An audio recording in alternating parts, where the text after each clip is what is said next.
Каде и да си, за Бадник и Божик, дома да си. Тоа е празник кој што би рекла пред повеќе од 20 века направи една тивка револуција. Спаси се прво себе си и ќе спаси шилјадници други околу себе. Во ерата во која што живееме и во која што битисуваме, све премногу брзо. Капитализмот, знаете, ја зема сопствената цена, особено за сметка на смирението. Примарното нешто кое што треба да се случи на празникот Божик е да се сетиме на Христос. Бизнис од дома или проекти од слободно користење на работното време. IT секторот е доста платен и со присуството на интернационални компании и барањето на таква работна сила дојде до ситуација каде што платите се доста конкурентни во самиот сектор. Што значи, Ксенија, да се биде постојано во фокус на вниманието? Чувствувате ли некогаш, да речеме, некаков притисок од тоа да си постојано пред очите на јавноста? Па, јас искрено не, затоа што јас не се чувствувам дека сум пред очите на јавноста. Мојот приватен живот не е пред очите на јавноста. IT индустријата во Македонија го нуди лон производство. Значи, ние извезуваме работна сила. Ретки се компаниите кои што имаат сопствени производи и услуги кои што ги продаваат на страната.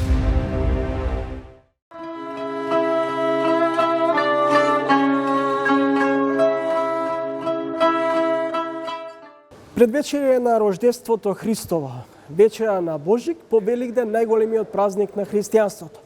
Предизвикувачки е новиот годишен циклус на Трилинг да го стартуваме овој петок. Во деновите на будност, според Шапкарев, Бадник на старословенски значи да си буден. Сите домашни луѓе не заспиваат, деење над новиот оган.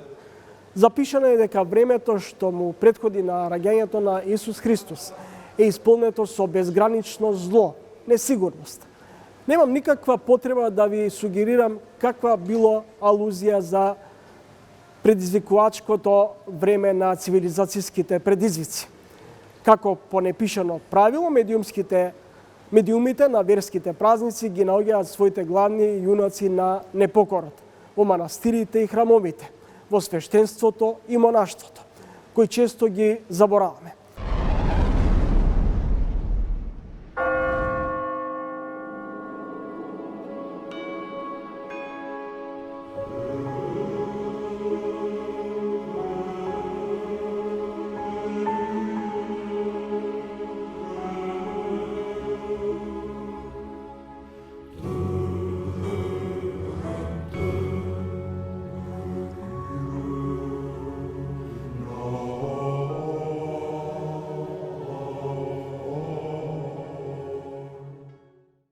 Во ова издание на ТВ магазинот мој соговорник е сестра Ефимија од манастирот во Рајчица. До пред 25 години Македонската православна црква, сега Охридска архиепископија, едва броеше десетина монаси и монахињи. Како е денеска состојбата или како изгледа денеска сликата и колкав е бројот на свештени лица, особено во Рајчица? Значи, видете, до пред 25 години нашиот старец, игуменот на Бигорскиот манастир, владиката Партени, беше четвртиот монах во нашата земја. И според неговите зборови, тоа беше еден навистина многу тежок период за монаштвото во зачеток, за младото монаштво, кое што се соочи со две клучни нешта.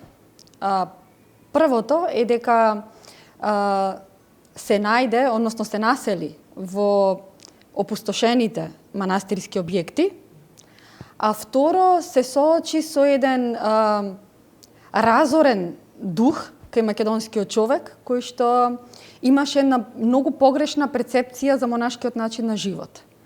Уште на самите почетоци, токму поради тоа, нашиот игумен, отец Партени, се зафати со возобнова на монашкиот живот, меѓутоа и со возобнова на литургискиот живот меѓу македонските верници.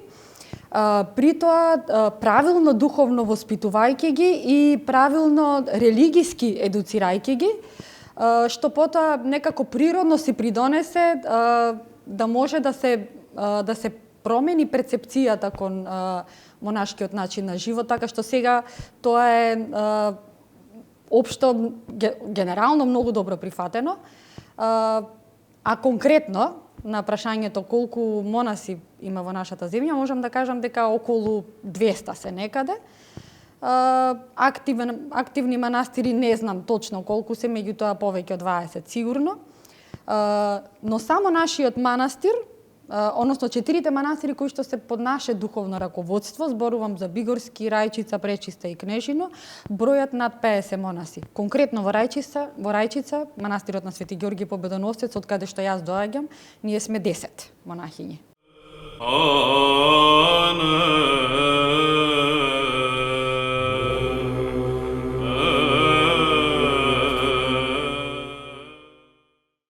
Под наслов Епископ помирување, владиката Наум ќе напише: едни богати, други сиромашни, едни владеат, други се подчинети, едни здрави, други болни, едни се слободни, други во затвор, едните знаат, другите не знаат, како и многу други разлики, верски, национални, расни. Се тоа епископот е должен да го усогласи и усклади. Всушност, прашањето би требало да биде каков треба да биде епископот, нели? Дали треба да биде ваков, така? Знам еден таков епископ, и тоа е епископот Антаниски, господин Партени. Тоа е човек кој што јас многу одблизу го познавам, бидејќи тоа е мојот старец, мојот духовен отец. Кога го прочитавте ова, навистина се потсетив на неговото секојдневие. За него нема разлика дали некој е богат или сиромав, дали е славен или неславен, дали е власти или опозиција, дали е македонец или е некоја друга националност. Во неговото срце, големо срце, се прибрани сите луѓе. Каква е улогата на црквата денес во помирувањето меѓу граѓаните, меѓу луѓето? Црквата е сведок на вистината.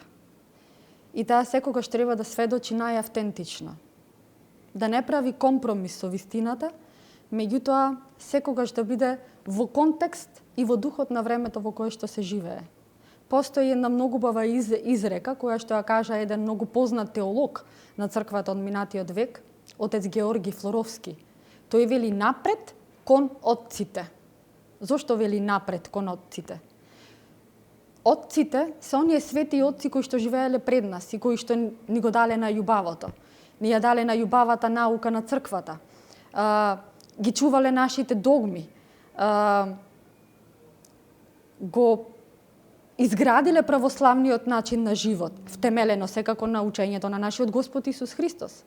Едно постаро истражување покажало дека граѓаните веруваат во Бога, но не и веруваат на црквата. Не и веруваат на црквата.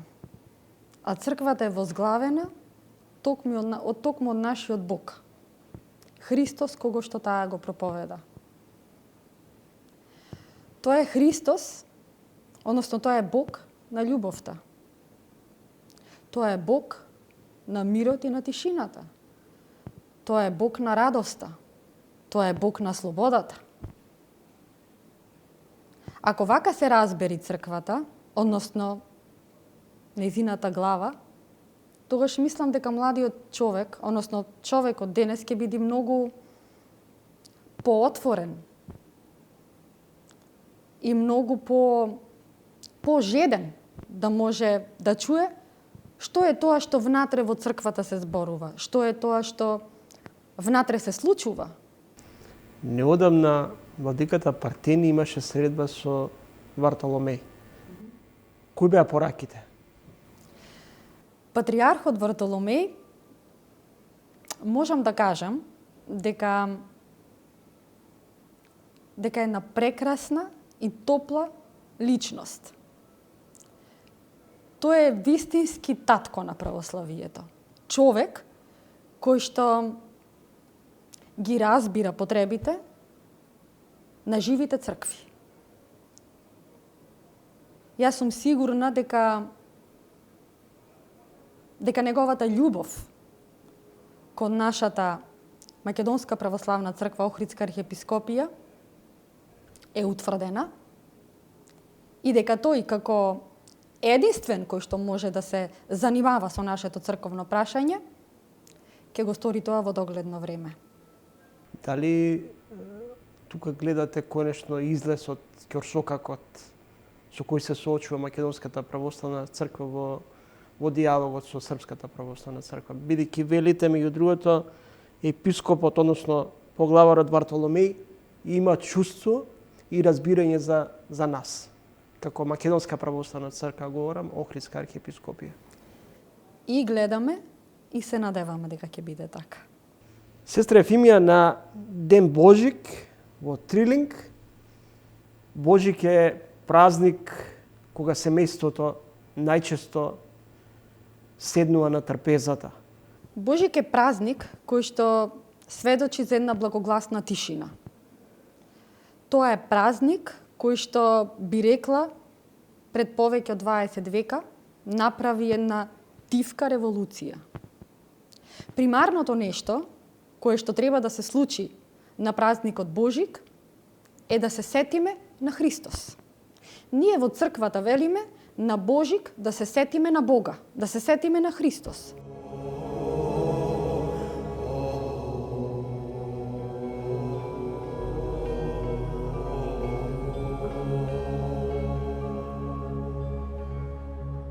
Господи Исусе Христе, помилуј ме. Како е да се работи документарен филм и да се функционира, речиси, 24 часа во монашки услови? Интересно прашање.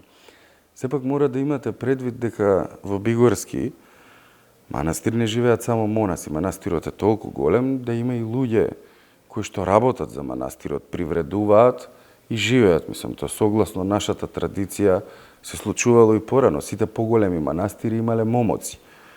Бигорски не е исклучок, така што не сите кои што престојуваат во манастирот се обврзани на било каков начин да го живеат монашкото секојдневие. Но, од друга страна, темпото на монасите е всушност срцебиењето на манастирот и секој што престојува таму не останува имун на монашката молитва и монашката атмосфера која што блика од секој камен во Бигорскиот двор. Јас веќе го посетував Бигорскиот манастир претходно како председател на клубот за македонско овчарско куче Караман. Заедно со отец Порфирија спроведувавме програмата, Бигорската програма за караманите и веќе имав искуство со престојување во манастирот претходно. Не ми дојде некакво тотално вртење страница во животот, па да се најдам на некоја тотално нова средина. Така што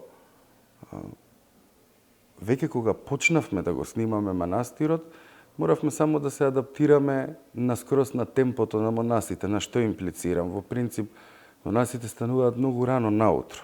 Значи, веќе во 4,5 часот наутро, ако не се лажа, може би пола час плюс минус, да утнам нешто сега. Помина доста време од снимањето, почнува утрената служба. Кога престојувате за друга работа, и да задоцните на службата и слично не е никаков проблем. Мислам, ниту бигорскиот старец, ниту свештениците, ниту монасите не инсистираат на нешто да се влезе, па то 4 сата да се седи. Прва работа службата на никој не смее да му стане напор и не треба да го засити него. Тоа е исто дисциплина која што полека се вежба, затоа што во Бигорски се негува светогорскиот типик, има сенокни бденија. Многу интересно беше тоа на екипата која требаше да ја објаснам што значи тоа сенокно бдение, затоа што нели треба да ги воведам. Добар дел од нив го нема искуството што го имав претходно јас во Бигорски, и баш они се соочија со тоа вртење страница и требаше да се објасни друштво, ама не можеме да имаме, викам, ситуација да снимаме до 1 сат по полноќ, да трае вечерна служба, па да треба да се разбудиме во 4:30 сабајле. Заради тоа што ние не можеме да ги реконструираме службите. Не можеме само документаристички да ги проследиме. Се прилагодивте, се акомодиравте на начинот на функционирање на монасите? Ама не бевме во тој начин така исправени да треба ние да се акомодираме. Бигорски, пак ќе ви кажеме, како еден град на планината, додека човек не снима, има услови и да одмори, да излезе надвор и да прошета, заради тоа што сме имали и по 2 часа, 3 часа паузи во денот, помеѓу служби, помеѓу интервјуа, помеѓу кадрите со Благој Веселинов, ама неизоставно во она што се случуваше во црквата, да. Значи сите мораа да бидат и да следат што се случува за да можеме да го изведеме овој филм и да уловиме све што треба на камера. Спаси се прво себе си и ќе спаси шилјадници други околу себе. Една од речениците кои многу често или најмногу ми одзвонува во документарниот филм. Голема филозофска реченица на во која што се крие многу голема вистина. Вистина која што не знам колку сите ние од денешна гледна точка имаме сила да ја диджестираме. Затоа што во ерата во која што живееме и во која што битисуваме е све премногу брзо. Капитализмот, знаете, ја зема собствената цена, особено за сметка на смирението. Таа реченица е на Свети Серафим Саровски, голем светител од православниот свет. Таа реченица во принцип е дефиниција на бигорскиот старец. Животна дефиниција, не вака вербална како што ние ја разговараме. Тоа е неговата животна парола. Тоа е човек кој што се има победено себе си, смирено себе си и затоа толку многу и монаси и мирјани има спасено околу него. Целиот филм, секој кадар, секоја композиција на било кој кадар од филмот едноставно зрачи со оваа порака. Спаси се прво себе си и ќе спасиш илјадници околу тебе. Речи си 24 часа работиме. Работиме во тишина. Вистината во православието е многу гласна. Толку колку што е тивка. Знам дека ова може би сега ви звучи така малку контрастно, но во принцип таа е онаа густа тишина која што ја открива вистината за постоењето наше. Вистината за подвигот на монасите, вистината на манастирите. Во филмот има една реченица која вели: тишината е јазикот на идниот век, јазикот на вечноста, напишале светите отци на црквата Божја. Монасите совршено го говорат овој јазик, а оние повозрастните по стаж совршено го разбираат. Тоа е нешто кое што е тешко да се објасни со зборови. Знаете, кога ќе дозволите, кога ќе го отворите срцето и кога ќе можете да ја слушнете гласната тишина. Навистина немам зборови за да би можел да ви ги објаснам сите нивоа на свесност и на љубов кои што ги испитувате во тој момент, разговарајќи со членовите на екипата што го работеше филмот, несомнено дека сите ја имаат осетено и доживеано на свој начин. Колку време ќе ви биде потребно да направите документарен филм 3 децении македонска самостојност и како тој би изгледал во кратки црти?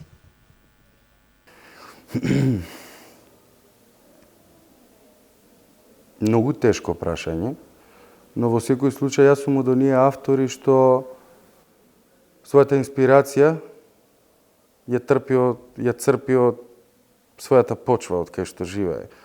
Македонија е за мене вечна инспирација, нешто што додека сум жив во границите на оваа кожа никогаш нема да се исцрпи. Сигурно би почнал, иако станува збор за 30 години самостојност, јас би почнал од многу порано. Би почнал уште од археолошките наоѓалишта околу Лепенец, од праисториските алатки. Би стигнал тука, би помеѓу сигурно би ги истретирал Исерот од Марвинци, циклусот од 12 гроба околу Пајонската свештеничка, би придвижил према римскиот период. Во секој случај така, од призма на културата би го тоа цело спакувал и би сумирал, би поставил прашање, затоа што сите овие епохи кои што ги спомнав сега имале своја одредена општествена социологија, нели, во која што луѓето функционирале, така што би поставил прашање, би ја поставил таа цела палета, кога мислите дека на овие простори најдобро се функционирало. Би направил реконструкција на минатите општества и паралела со она што нас сега ни се случува. Ви благодарам за изојното време и гостувањето во Трилинг. Ви благодарам и вас. Во социјално-економскиот амбиент последниве години се одомакинија две занимања како професии. Во јавниот живот, инфлуенсерството од приватната колекција забава станува значаен извор на финанси и на јавните личности. Во овој свет што живее и работи дигитално, компјутерските вештини го отворија просторот за инфлуенсерството. Бизнис од дома или проекти од слободно користење на работното време. Според моје мислење, состојбата не е многу променета, меѓутоа тоа не е толку поразително, мислам, второ место и не е толку лошо. Ако ги земеме во предвид дека Србија како држава е далеку понапред во некои работи од нас, она што може би е поразително е типот на работи кои што фриленсерите ги работат од Македонија, каде што, например, кај другиве балкански држави, најчесто се работи за поплатени сектори, да речеме програмирање, дизајн. Кај нас повеќе се фокусот е даден на quality assurance, тестирање, преводи, content writing, значи делови кои што се релативно помалку платени. Од статистиките кои што ги имаме ние, значи од последниве веројатно 2020 година, можеме да видиме дека трендот на фриленсери се зголемува, се зголемува обемот на работа, меѓутоа опаѓа сумата по час изработен. Зошто е толку малку цената работат на фриленсерите? Што велите слабо се платени?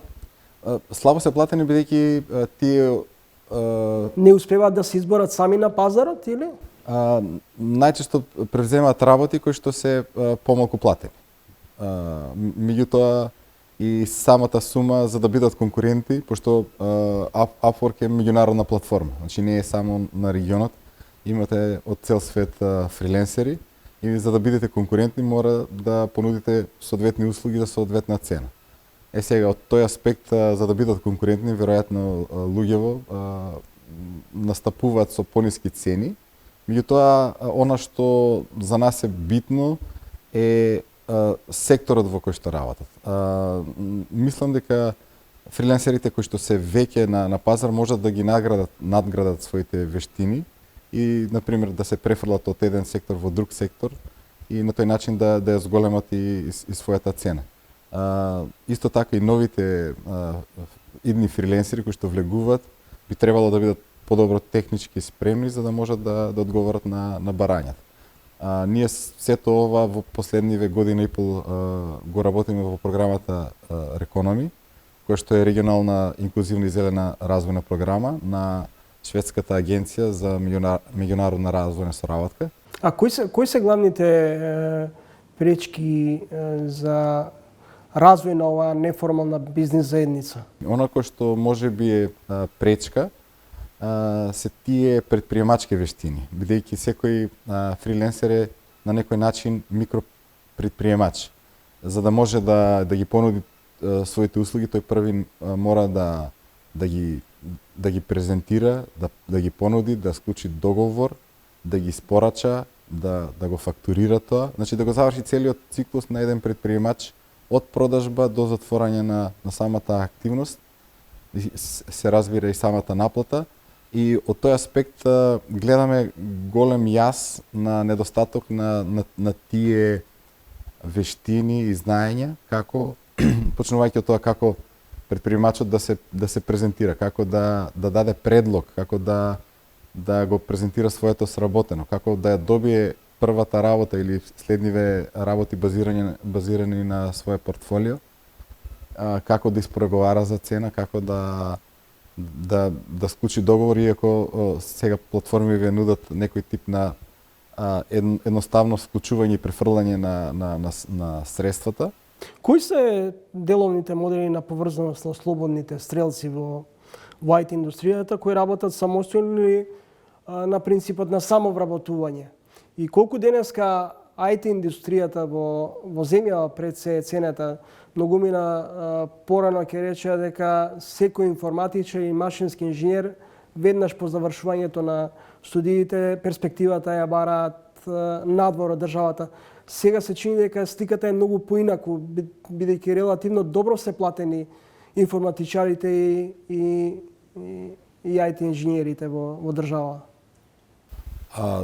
Тоа е точно. Значи, IT секторот е доста платен и со присуството на интернационални компании и барањето на таква работна сила дојде до ситуација каде што платите се доста конкурентни во самиот сектор.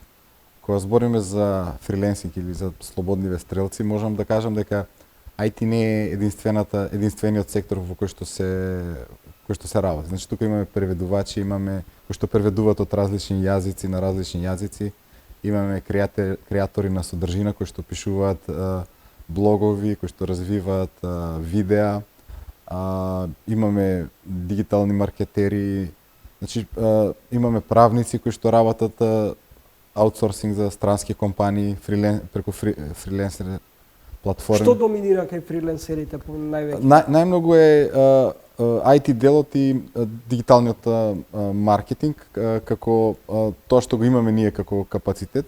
Господин Мишевски, Петар Колесар од Сивика, Асоциација на фриленсери од 15 земји, сугерира на IT индустријата во Македонија поврзано со домашните компании, развој на финансирање преку ангели, пред се брендирање на оваа зелена индустрија.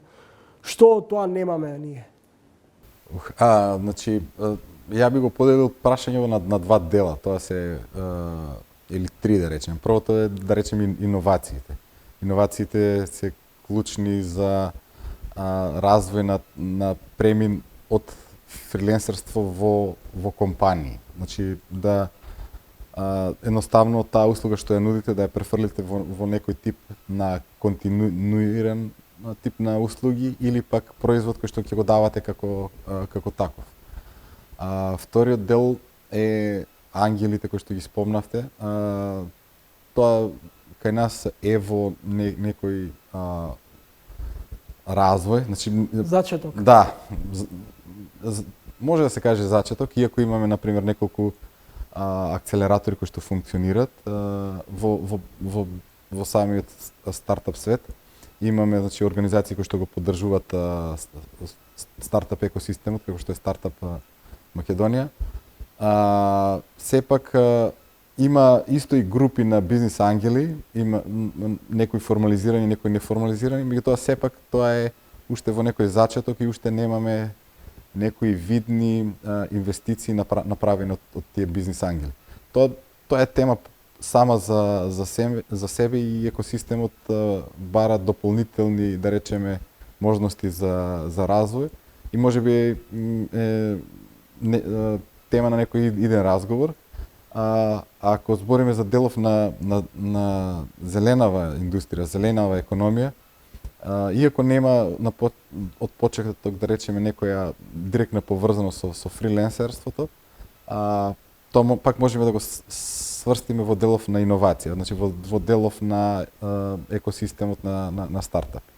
Во Facebook реакција на вашата фан страница на Импакт фондацијата, Данчо Димков, фриленсер и предприемач за маркетинг агенција, пишува, цитирам: "Со фриленсерството добив слобода, работиш колку сакаш, за кого посакуваш, работиш од каде сакаш, со сопругата сме срекни зашто станавме дел од дигитал номад." Всушност, животот си го диктираш, работниот ангажман си го диктираш според своја динамика. Па да, тоа е еден дел од развојот на секој предприемач. Бидејќи Данчо го знам лично, да, еден дел од животот тој беше фриленсер. Меѓутоа секогаш успешните фриленсери стигнуваат до некој момент кај што треба да основат компанија. Моментално Данчо има компанија која што има преку 40 вработени, ако не се лажам, која што функционира исклучиво за странски пазар. И тој е веќе предприемач, основач на компанија и извршен директор на истата. Дали тоа значи дека фриленсерството може да биде некаква откочна даска? Па да, тоа е, да речеме, нашата теорија на промени, дека во Македонија не достигаат предприемачи. Бидејќи фриленсери ги рачунаме некој тип на микропредприемачи и тоа е начинот или патот кој што можат да ни овозможат на нас како држава да формираме повеќе предприемачи. Значи, од фриленсер секој може многу лесно да формира компанија, да ангажира плюс уште некои фриленсери со тоа да почне да екзистира како фирма, а после некое време, доколку има соодветна услуга или соодветен производ, да прерасне во некој стартап. Што и недостига на IT индустријата за да не ја доживее судбината на текстилните лон капацитети?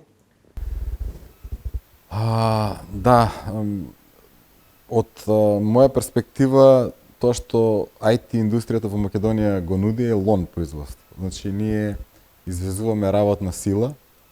Ретки се компаниите кои што имаат собствени производи и услуги кои што ги продаваат на страна. Значи, ние имаме компании кои што имаат своји поддружници, кои што ангажираат луѓе кои што понатаму ги позајмуваат или кои што работат на проекти.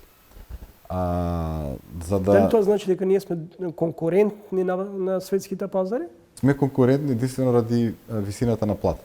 Меѓутоа како Тоа значи дека може да не добијат за поевтина плата? Да, меѓутоа како држава не сме воопште конкурентни бидејќи немаме собствени производи, немаме собствени услуги, туку имаме луѓе кои што едноставно од 8 до 5 работат за некоја компанија која што е седиште, не знам, во Ирска, во Америка, во Англија. Така да она што ни недостига е тој тип на иновативност, да можеме да ги префрламе тој тип на услуги во некои услуги кои што може да бидат повеќе скалабилни. Значи, дали се тоа некои производи, некој тип на софтвери кои што се наплаќаат како услуга, некој тип на услуги кои што се повеќе, кои што можат да скалираат повеќе, значи можат побрзо да растат, дигитален тип на услуги, значи да не е едноставно ангажирање на луѓе, туку баш да се некои услуги кои што се продаваат од Македонија. Иако имаме такви фирми, моје мислење е дека тој број е многу малку. Такви фирми најчесто се стартапи кои што почнуваат да нудат некој тип на услуга или некој тип на производ и мислам дека тука треба да биде нашиот фокус како држава. Значи, како луѓето кои што имат потенцијал да бидат предприемачи, да станат предприемачи и како предприемачиве преку иновативност да станат бизнис кој што ќе нуди свој производ или услуга кој што е релативно скалабилен на ниво на цел свет. Како би го портретирале добриот предприемач и кој би изгледал или како би требало да изгледа добар и искусен политичар кој треба да излезе во пресрет на барањата на граѓаните, на бизнес заедницата? Значи, генерално и нашата теорија на промени е дека за развој на предприемништво ни треба поголем развој на фриленсери. Поголем развој на свеста дека фриленсерството е начин на кој што треба да се развива државата, дека предприемништвото е начин на кој што треба да се развива државата и дека новите бизниси, стартапите се тоа кој што на државата ќе донесат дополнителна вредност, како и приходи преку различни даноци. Како е профилот на некој политичар кој што може да го фасилитира тоа, да го помогне тој развој? Мислам дека фокусот треба да биде даден на олеснување на започнување на компании. Ова не е од аспект дека можеме да отвориме ние компанија за 3 дена. Секој може да отвори компанија за 3 дена во Македонија. Работава е што некои работи се прекомплицирани за водење на бизнис во првите неколку години. Со најавените промени на даночната политика, некои работи уште повеќе се усложнуваат со враќање на данокот на добивка за помали компании, така да тоа ќе биде уште поголем предизвик за тие што сакаат да почнат компанија. Според мене, мислам дека во првите 3 години на секој предприемач треба да му се овозможи некој тип на поддршка, поедноставени процедури, поедноставени даноци, и се надевам дека од таква перспектива многу лесно можеме од држава која што нуди лон IT решенија да преидеме на држава која што има повеќе нови бизниси кои што нудат собствени услуги, стартапи кои што можат да го надраснат и регионот, и многу брзо да едноставно самата иновативност, самото предприемаштво да се зголеми во нашата држава. И благодарам за гостувањето во емисијата. Ви благодарам и вас. Поштовани, следевте разговор со Игор Мишевски, основач на Импакт фондацијата. Како улогата на инфлуенсер стана дел од маркетинг стратегијата на поголемите брендови во земјава? И што значи да се биде инфлуенсер во Македонија? Вечерва во Трилинг зборувам со авторот и инфлуенсер Ксенија Николова. Николова, добро вечер. Добро вечер, благодарам на поканата. Во една дефиниција за терминот или професија инфлуенсер стои луѓе почитувани, гледани и слушани во некоја специфична индустрија од голема публика. Вие практично преку вашите книги и вашето пишување станавте влијателни во земјава, и покрај публицитетот, што значи и што треба да поседува еден инфлуенсер во земјава? Токму така, јас пишувам уште од малечка. Имам 6 книги издадено за себе и сето тоа, за тоа има нормално многу труд, многу работа, години се во прашање како мојата публика се градела и се станувала се поголема и поголема. Па со социјалните мрежи некако сето тоа се прошири и некако се поврзавме со публиката, комуницираме полесно, побрзо, дознаваат за најновите нешта што јас ги издавам најбрзо што е можно. Мене лично работата и како автор ми олеснија социјалните мрежи, ми помогна да ја пронајдам поточно својата публика и таа да ме пронајде мене. И на тој начин некако и се разви тоа влијание кое што е како последица, убава последица можам да кажам, затоа што убаво е да си има влијание, убаво е да се познава сопствената публика и да знаеш дека тоа што го правиш некому значи. Секако тоа во мојот случај се заслужи со многу труд и многу работа, но јас сега се наоѓам во една точка каде што си ја познавам својата публика доста добро и тие ме познаваат мене и комуницираме токму преку тие социјални мрежи. Ја споменавте публиката, точно 28.000 луѓе во моментов ве следат на социјалните мрежи, на Инстаграм. Во моментов експертите за бизнес и маркетинг велат дека Инстаграм нема некоја позрела конкуренција, освен можеби TikTok. Малку ги ремети, нели, водите, ако може така да се нарече. Како оди процесот на соработка со клиентите? Значи, ви се обраќа некој клиент да го рекламирате неговиот производ, настапуваат со конкретна маркетинг стратегија или бараат малку повеќе ваша креативност во целиот тој процес? Па, јас во суштина сум интроверт по природа и секогаш сакам нештата сами да ме пронајдат, односно јас да ги привлечам, а не ги барам и нели не очекувам ништо, а работите така некако сами ми доаѓаат. Соработките можат да бидат најразлични, оние кои што мене ми се најблиски, можам да кажам, и кога имам креативна слобода да се изразам креативно и сето тоа што се представува да го приспособам максимално на моето секојдневие и на мојот стил на живот.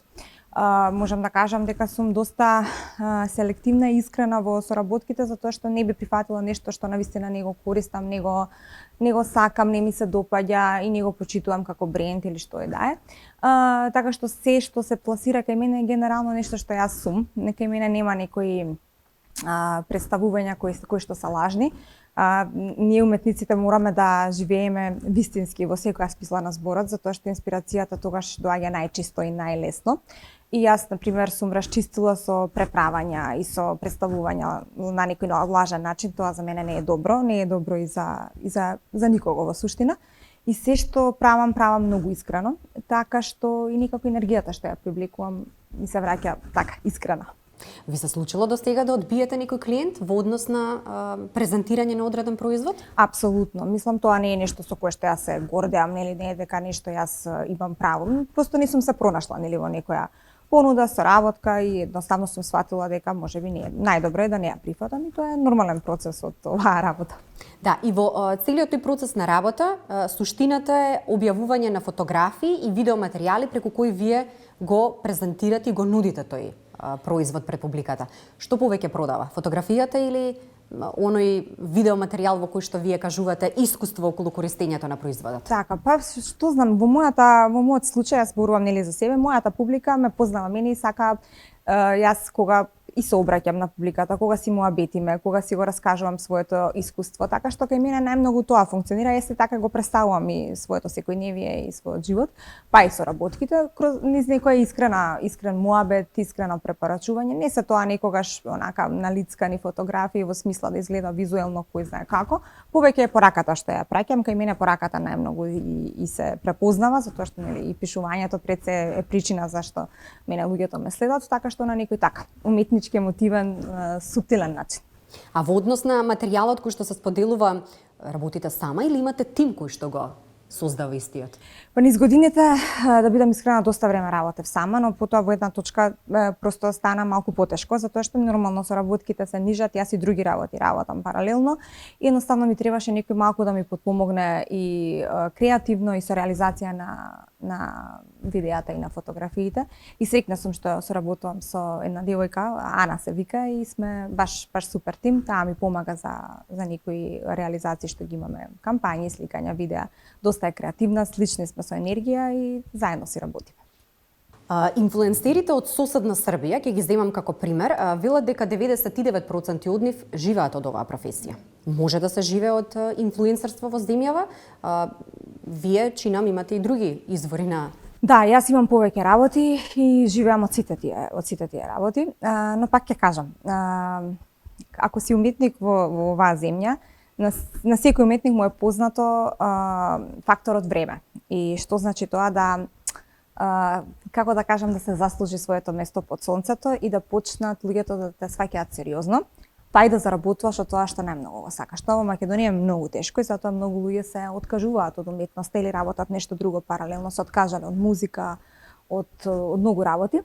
Така што мене ми требаше многу време да почнам да заработувам од пишувањето пред се, да почнат ете книгите да ми се преведат на други јазици, па потоа и за овие сите работи. Така што јас бев трпелива, ајде така да кажам, ништо од ова не се случи преку ноќ и ништо не се случува преку ноќ, според мене што би останало и би траело на долги стази. Некако се остава впечаток дека последниве 2 до 3 години, особено во оној период на короната, порасна бројот на инфлуенсери, блогери во земјава па и во регионот, па речиси да нема успешна продажба без добар инфлуенсер. Што значи, Ксенија, да се биде постојано во фокус на вниманието? Чувствувате ли некогаш, да речеме, некаков притисок од тоа да си постојано пред очите на јавноста? Па јас искрено не, затоа што јас не се чувствувам дека сум пред очите на јавноста. Мојот приватен живот не е пред очите на јавноста. Јас пак ќе кажам сум доста голем интроверт и јас некои работи ги споделувам, но за мојот приватен живот и многу малку се знае на социјалните медиуми. Но поголем дел од вашето секојдневие е базирано на социјалните мрежи. Да, но на што јас го правам, каде одам, тоа да, меѓутоа оние некои мои лични работи јас си ги задржувам за себе и успешно мислам дека тоа го правам. Што се однесува за дека се расте бројот на инфлуенсери, се разбира дека расте затоа што ова станува популарна работа. Многу ми намислат дека е лесна работа, многу ми намислат дека се станува инфлуенсер или блогер преку ноќ и дека секој може тоа да го работи. Јас не мислам дека е тоа така. Мислам дека е како секоја друга работа многу потешка од што изгледа. И патот е малку потрнлив од колку што луѓето мислат. Она што мислам дека ги дели инфлуенсерите од оние успешни, оние неуспешни, оние кои што имаат публика, оние кои што сакаат да имаат публика, е мотивот. Кој е мотивот зашто го правите ова? Ако постои искрено нешто во вас кое што ве мотивира да го правите ова затоа што го сакате, на пример како што е во мојот случај пишувањето, па сето тоа станало како последица, тогаш да, успехот ќе дојде, може ќе дојде бавно, но ако се трудите, ќе дојде. Но ако просто сакате само да бидете популарни и познати и да мислите дека ќе го живеете животот на полесен начин, тогаш е малку потешко. А што е најкомплицирано во овој профил на работа или во оваа професија? Се квалификува како професија? Овој домен на работа? Јас сметам дека се квалификува со оглед на тоа дека еве кај нас во Македонија ние чекориме натака кон тоа да може еден човек буквално и само да го работи тоа. Мислам дека допрва кај нас ќе стаса тоа, но веќе во соседните земји луѓето кои што работат како инфлуенсери немаат потреба да работат ништо друго, затоа што заработуваат одлично и се максимално посветени и зафатени од работата, бидејќи навистина имаат многу работа. Да не заборавиме дека од инфлуенсерството, односно од имањето влијание, може да потекнуваат и нови идеи за бизнис, може да се почне нешто ново, бидејќи имаш публика, можеш да создадеш свој бренд, можеш да создадеш некој свој производ, полесно да го продадеш токму ради тоа што имаш влијание. Така што сето тоа е една мрежа на безброј можности кои што ако знаеш умно да ги искористиш, секако би ти биле во прилог. Споменавме на почеток дека благодарение на книгите и вашите дела станавте малку повлијателни кога станува збор за присуството нели во нашето општество.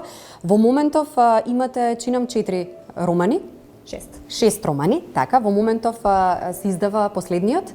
Во моментов се подготвува најновиот, не е последен, така што Билам последен во низата сега. Најновиот. Ќе видиме, моментално сме во подготовка, мислам завршен романот. Пред се тој роман ја го подготвував 2 години, така што баш доста труд се вложи во истиот. Тој е романот кој што се случи откако дел од моите книги се преведоа на англиски, на руски, на бугарски, така што малку имав веќе поголема одговорност во смисла се предизвикав себе си и реков, окей, може би е сега време да направам неколку скалила напред и да се осмелам да направам нешто уште посериозно за мене, за моите очекувања како уметник. Па ќе видиме. Јас не сакам многу да зборувам за нештата пред да се случат, но наскоро во наредниот период очекувам дека ќе имаме повеќе детали околу овој нов роман. Практично и на почетокот споменавме дека преку вашите дела вие всушност стекнувате малку поголема влијание во општеството. Ваши дела се преведени и на странски јазици, односно за странските книжевни пазари. Кажете ми нешто повеќе околу ова соработка, колку таа интернационална, наречеме, тој интернационален скок ви помага во вашата кариера? Па секако дека тоа беше една голема моја желба за која што се надевав дека еден ден ќе ми се исполни. И се исполни во последните 2 години се преведоа 2 книги на англиски јазик, едно дело на руски и едно дело на бугарски јазик. Така што навистина беше едно преубаво искуство кое што се уште трае, се уште тоа се нови пазари, нови читатели, различни стилови, така што е навистина интересно да се види како луѓето од другите земји реагираат на тоа што јас сум го напишала. И секако тука се плетат нови можности, нови соработки, нов начин на размислување. Јас многу научив во изминативе 2 години за тоа како сакам понатака да чекорам како автор и што треба следно да представам во смисла нешто што ме инспирира и секако инспирацијата доаѓа од сите овие нови искуства. Така што јас сум навистина благодарна што така животот ми отвара патишта кои што оддавна сум ги посакувала. Ги споменавте реакциите на странската публика, какви се по читањата на вашите дела? Генерално се добри. Таа публика, особено западната публика, навистина е многу, како да кажам, посветена читателска публика и доста коментира за делата. Значи тие имаат нивните ревјус што ги постираат и навистина многу читаат и сакаат да дискутираат дела. Нормално коментарите се некогаш позитивни, некогаш со критика и сето тоа, но јас многу научив и од критиките, најмногу од критиките и сватив дека некои работи кај нас што во нашата литература при превод малку се губат на англиски јазик, малку поинаку звучи, можеби треба малку поинаку да се направи и така многу големо искуство за мене. Секако не е едноставен тој процес и на превод на делото, нели, од македонски на англиски, па сето тоа да остане толку суштински исто како што сум го напишала јас.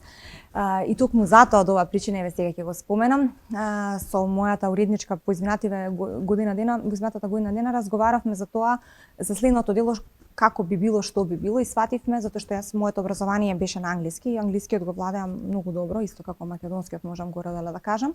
Одлучивме делото да го напишам пред се на англиски, за да не се случи оној момент губење на некоја суштина во преводот. Така што најновата книга е напишана оригинално на англиски, а сега моментално ја преведуваме на македонски за нашиот пазар. Пред се ќе биде издадена на македонски, но ја имаме во оригинална напишана верзија на англиски, работена паралелно со уредник. И многу ми е драго поради тоа што мислам дека оној момент што го немавме во претходните романи, што се губеше при преводот, сега го надмиравме затоа што е оригинално напишан на англиски. А што ќе има можност читателската публика да чита од вас во 2023? Па токму оваа нова книга, таа дефинитивно ќе излезе во 2023, затоа што се при крај подготовките, нема многу да откривам, јас навистина така малку сакам да почекам да се случат работите, но ова е навистина едно многу интересно, за мене дело кое што ме предизвика на многу полиња и се надевам дека публиката ќе го препознае тоа и дека ќе им се допадне.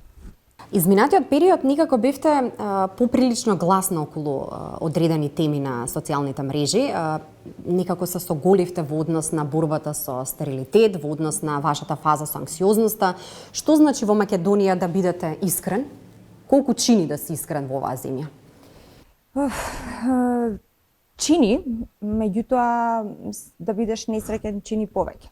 Така што јас искреноста мене ми носи среќа. А несрекни сме по природа како нација? Јас мислам дека кога ја живееш својата вистина, автоматски ти се отвараат и патиштата кон среќата. Кога живееш животот искрено, без страв, ти расчистил со себе на многу полиња и од таму се може да биде само подобро. И тоа сакам навистина да им го препорачам на луѓето, затоа што гледам дека постои голем страв во општеството од што ќе кажат другите, како другите ќе го сватат ова, како другите, меѓутоа ние мораме да комуницираме. Ние сме мрежено општество и зависиме едни од други. Емпатијата мора да постои и мораме да делиме искуства за да си помагаме. Ние не сме изолирани едни од други, ние си требаме едни на други. Така што јас тоа што сум го споделила, како порака била испратена до многу жени, парови, кои што поминуваат низ истото. И навистина бројката е огромна, за жал. И за вакви работи треба да се зборува многу повеќе, затоа што многу пати се чувствуваме дека сме сами. А оттаму животот станува потежок. Кога мислиш дека си сам, се затвараш и потоа има тоа некои други последици, кои што може да бидат и фатални, за жал. Николова, со која вистина влегувате во 2023 година? Па, можам да кажам дека многу нешта оставив во 2022. Една вистина е дека, мислам дека е време да престанам малку да ги пластично да ги планирам работите, затоа што ете јас секоја година си правам некои пластични планови за наредната година кои што не ми се исполнуваат. Правиме моавет сега на приватно поле, во среќата, во љубовта не можеш да планираш некои работи, можеби во работата можеш и тоа е добро, но во приватниот живот малку потешко. Па ете можеби со таа некоја леснотија да влеземе и да просто видиме што животот за прв пат еве вака без јас да форсирам што може да донесе. Да ви изненади. Да ме изненади. Ви благодарам за вечерашното гостување во Трилинг. Благодарам на вас. Каде и да си, забадник и Божик, дома да си. Со семејството, со најблиските, со најсаканите. Но многумина македонски граѓани празниците ги користат да излезат надвор од границите на државата. Да си оддадат оддишка. Да ги наполнат своите бели дробови со чист воздух низ планините. Скопје и натаму е еден од најзагадените европски градови. Следите уште едно издание, бадниково издание на емисијата Трилинг. Утре е Божик, честит празник и ви закажувам нова средба за 7 дена во исто време. На 13 јануари, на Стара Нова година. Довидување до тогаш.